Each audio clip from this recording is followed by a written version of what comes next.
el llamado del cielo y la corrupción de la tierra. El clamor de Sodoma y Gomorra es grande, y su pecado gravísimo. Génesis 6 y 20.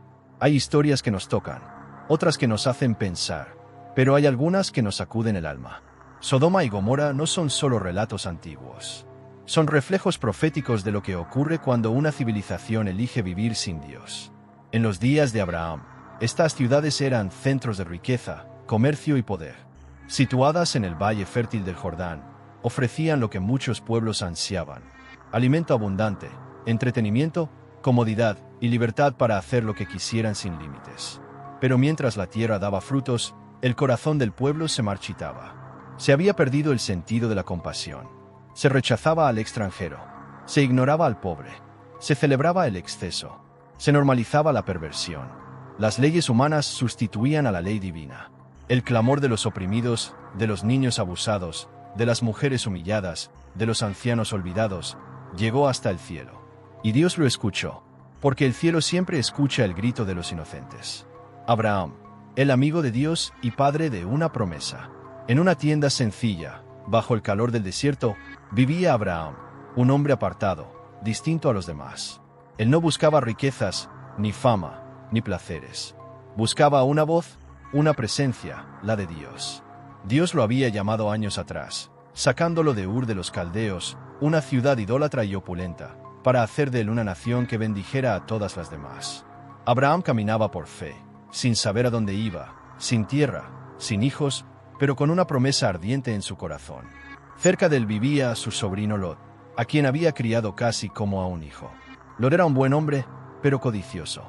Cuando tuvieron que separarse por conflictos entre sus pastores, Abraham le ofreció escoger primero. Lot vio la llanura del Jordán y eligió, sin saber que escogía tierra maldita. Puso sus tiendas cerca de Sodoma y terminó dentro de ella. La decisión que marcó el destino. Muchos se preguntan, ¿cómo alguien justo como Lot terminó viviendo en una ciudad tan corrupta? La respuesta es simple: el corazón se adapta a lo que tolera. Al principio, Lot solo vivía cerca de Sodoma. Luego entró en ella. Después tuvo casa, prestigio y hasta prometió matrimonio a sus hijas con jóvenes sodomitas.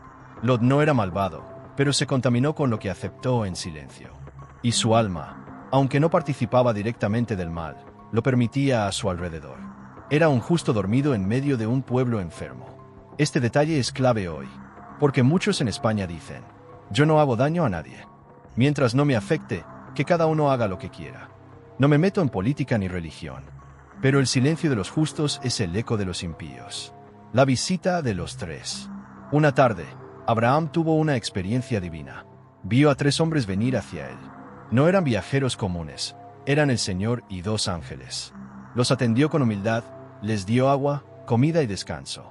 Y en ese encuentro, Dios le reveló 2 cosas inmensas: que en un año tendría un hijo de su esposa Sara, ya anciana; que Sodoma y Gomorra estaban por ser juzgadas. Abraham se quedó solo con Dios, y entonces hizo lo impensable. Se paró frente al Todopoderoso y le suplicó por las ciudades corruptas. No pidió fuego, pidió misericordia. No exigió justicia, pidió perdón.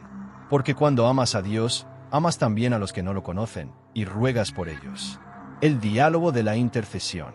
Abraham habló con Dios como un hijo suplica a su padre. ¿Destruirás al justo con el impío? ¿Qué tal si hay 50 justos? ¿No perdonarás por esos 50? Y Dios respondió con algo asombroso: si hallo en Sodoma 50 justos, la perdonaré por amor a ellos.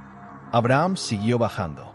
45, 40, 30, 20, 10. Y Dios dijo: por 10, no la destruiré. Solo 10. En una ciudad entera, bastaban 10 justos para salvarla. Pero ni eso había.